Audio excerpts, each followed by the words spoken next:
Hey guys, it's Sero and I'm back to bring you guys another banger. In this video, I'll go over 5 Gamesense tips that will help you make better decisions and ultimately win more games. But quickly, before we get into that, have you ever wondered what it'd be like having your own Sero in your ear answering your questions in real time? Well, I've been working on a brand new app for the last 9 months that will revolutionize how you improve at Valorant. I'm super excited to reveal it to you guys in my next video coming soon. Anyways, without wasting any time, let's get into the first Gamesense tip. The first important concept you must understand is the idea of adaptation. You might think that you're inconsistent because of your teammates, but in reality, it's likely because you suck at adapting to new opponents. Since you're versing completely different players every single game, you must learn how to properly adapt to every situation to decrease luck and give you the highest chances of winning possible. In reality, most people, probably including you, play the game mindlessly, focusing solely on teammates' kills and stats. However, if you instead focus on learning and adapting to your opponent's playstyle, then you'll gain a huge advantage throughout the entire game. Let's see an example of this. In this scenario, the defending team has shown to play aggressive towards mid. To combat this, my teammates and I arranged to peek mid with the Rain of Flash. The Rain of Flash throws off the enemy's crosshair placement, and I'm able to secure 2 free kills. Adapting to your enemy's playstyle is crucial to winning, since it allows you to always be one step ahead of the enemy. In this scenario, if I had not taken note of the enemy's playstyle, we would have likely got flanked from mid. It's also important to note that I relayed this info to my team, because if I solo peeked without Rain's Flash, I would have likely given the defending team an early man advantage. For this reason, it is vital to focus on the opponent's playstyle not only when you lose a round, but throughout the entire duration of the game. Here are examples of key patterns you should be aware of when adapting to your enemies. If you know that the defenders are constantly pushing, then it's time for you to play default and hold. If defenders, however, seem to be over-rotating, then it's a perfect opportunity to throw a fake and catch them off guard. If the attackers have ultimates that help them take the site, such as Killjoy or KO ult, then consider playing retake with your team. Keep in mind that if you are playing retake, you should not be fighting on the site and rather be watching lurks and pushes from spawn while your team rotates to your site. There are countless other counterplay examples, but the key point is that you should always be keeping track of the opponent's playstyles, regardless if you just won or lost a round. However, you not only want to quickly adapt to your opponents, you also want to make it hard for your opponents to adapt to you. This brings me to the next concept, which I notice many lower ranked players simply don't understand, and that is the importance of varying strategies. I'm sure you, like many other ranked players, have fallen into the trap of going through rounds on autopilot, sticking to the same strategies and setups without thinking critically about them, simply because it's the easy thing to do. It sounds obvious that a constant playstyle makes you much easier to be countered, yet almost everyone keeps slipping back into the trap of repetition. I want to make this clear. Even if it's working, and even if you're winning, avoid staying stagnant, as it makes you significantly more difficult to read and therefore much more difficult to counter. For this reason, it's crucial to consciously be thinking of new strategies that could catch your opponents off guard. You may be asking, when should I alter playstyles and how can I do it successfully? There are 2 main reasons for playstyle variation. The first is if you are consistently losing rounds. Here, you need to realize that repeating the same strategy again and again will not magically make you start winning. Instead, pivot to new strategies. If you have been retaking sites super often, try holding the site with more teammates, crossfires, or utility. If you have been defaulting, try executing fast to completely change the pace and break through the enemy's defense. The second reason to change your playstyle is to keep things unpredictable, even if you are winning. As stated before, a diverse and fluid playstyle is a huge advantage as it will keep your opponents constantly guessing. So randomly throughout the game, even if you are winning, try to throw in some new strats as it will not only improve your chances of winning, but it will also put great pressure on the enemy team. Now that you know the when, let's talk about the how. So there are 2 main ways I like to change things up. The first is through varying your defender setups.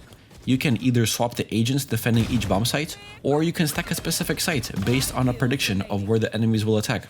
For example, on Ascent, let's say your team decides to retake on B since you have many ults to use. By agreeing to retake B, you can stack more aggressively towards A main. This helps you maintain some map control, knowing that if they push B, you still have a solid chance to win the retake, while if they decide to push A, you're almost guaranteed a win. The second important variable is pacing. Pacing can be defined as how fast or slow a round is being played out, and if implemented correctly, gives you a huge edge over your opponents. Your goal is to adjust the pacing in all aspects of your game, such as your defaults, executions, mid-round rotations, etc. By constantly adjusting how fast you play, your opponents will often be caught off guard due to the significant change in speed of every round. This idea becomes especially dangerous when you decide to change the pacing within the same exact round. For example, going from a slow default to a fast execution, or from a fast rotation to a slow mid-split will completely throw your enemies for a loop, giving you a huge advantage. While there are many other playstyle changes that you can incorporate, the key is to constantly change up your strategies and stop repeating the same thing every single round. Focus on being difficult to predict and watch your win rate increase accordingly. Even after applying these first 2 tips, how likely is it that your random strategy will work out? With little information, how often do you find yourself lost on the attacker side, questioning where to push and how many players are playing on each site? The truth is, in order to make the best decisions, you must learn how to properly gather information. And one of the most underrated ways to collect information is through sound whoring. Sound whoring is a strategy that's rarely mentioned and essentially refers to being in a close yet protected position where you're able to hear rotating defenders. Simply put, with sound whoring, you can hear them without them knowing. The reason it is super strong is because sound whoring gives you general information on the defender's setups and if they have over-rotated, which allows you to call your teammates to execute towards the weaker bomb site. One good example of this is on Fracture, where you can ask your teammates to fake A by making noise. While they fake A, you can lurk into B underpass and hear if the defenders on B start rotating. This information is extremely helpful as it gives the lurker info and the ability to call the other teammates to rotate towards the empty B bomb site. There are many similar positions across all the maps perfect for sound whoring. Here are some of my favorite spots. On Haven, the 2 best spots are A short and the front of B site. On Ascent, there's right side of B main, A main cubby, and close left on mid. On Breeze, you can sound whore by the halls door and an elbow. On Fracture, some good spots are here on the arcade, in underpass as previously shown, close left A main, and by drop. It's important to emphasize that the lurker should be playing solely for information, meaning they're not peeking any angles or fighting any duels. That being said, even if you succeed in planting the bomb, if you don't defend it effectively, you'll still end up losing the round. In lower ranks, many players struggle with post-plant setups, resulting in round losses due to the attackers having literally no idea what they're doing. For this reason, having and understanding post-plant strategies is essential. They are what determine your ability to shut down enemy retakes and secure the round win. Luckily, most successful post-plant setups follow 2 simple protocols. The first is playing off your teammate's contact and utility. Planning your utility and picking off your teammate's contacts are the 2 most important concepts during post-plant situations. Doing this allows you to easily trade each other since the last thing that you want to be doing in post-plant situations is peeking one by one. And flashing can also be especially useful on open maps. For example, on Fracture you can have a breach flash from tower and peek off his contact from A main. On Breeze, you can call to flash through your Viper's wall when it's about to drop and double peek after. It's even a good idea to flash off-chamber trips or killjoy alarm bots. The possibilities are endless, so next time you're in a post-plant, just focus on all the ways you can coordinate your utility with your teammates. The second thing you should focus on is what agents the defenders are playing.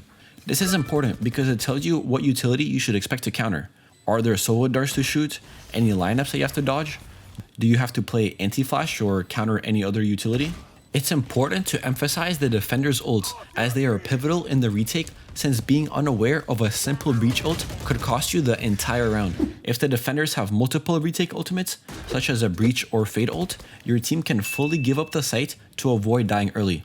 By staying alive, your team can now use all of their utility, such as mollies and one-way smokes, to delay the defuse and win. These simple protocols of setting up crossfires and reading the enemy's retake utility will significantly increase your success rate during post-plant situations. Lastly, let's go over an extremely important topic that's surprisingly rarely mentioned in the Valorant scene, which is countering map control. Have you ever felt that you are constantly giving up space to the attackers, forcing your team to play farther back on sites or even in spawn? This is when knowing how to counter map control is essential. Fundamentally, countering map control is when you as a defender take space in the uncontested areas of the map that the attackers are not aggressively fighting for. For example, Let's say you're on Ascent and you notice that the attackers are defaulting for mid control. They throw a smoke cat, dart arches, and they devote multiple players into mid. Since the majority of the attackers are mid, this leaves the other portions of the map less contested. Instead of waiting on site for their inevitable split, use this opportunity to take control of either A or B main. With a few teammates or a pop flash, you can easily take this map control, putting your team in a very favorable position. This puts a lot of pressure on the attackers, since now they are down a player, have to worry about getting flanked, and will have much more difficulty to take the site due to the lack of map control. Or perhaps say you're on bind, and the attacking team is pushing A sites from short. Rather than denying the bomb plants by heavily fighting short and leaving the round to gunfights, you can take control of showers to pressure the attackers. Since the attackers must plant the bomb while constantly focusing on shower's presence and short flank, they will be confined to a limited space and will have a much harder time playing the post plant. Remember, countering map control doesn't have to be complicated and can be as simple as asking a teammate to fight with you in order to take control of an important position. So if you start to notice that you're giving up too much space to the attackers, instead of fighting them and leaving the round to chance, counter by contesting another important choke point on the map. Although Gamesense can seem difficult to improve, if you focus on adapting to your enemies, constantly changing up your strategies, sound whoring rotations, using post-plan protocols, and countering map control, you will have a much easier time outsmarting your opponents and winning your ranked games. If you struggle with your teammates, consider watching my Dealing with Bad Teammates guide. If you enjoyed this video and would like me to continue this series, consider subscribing. Thanks for watching. Peace.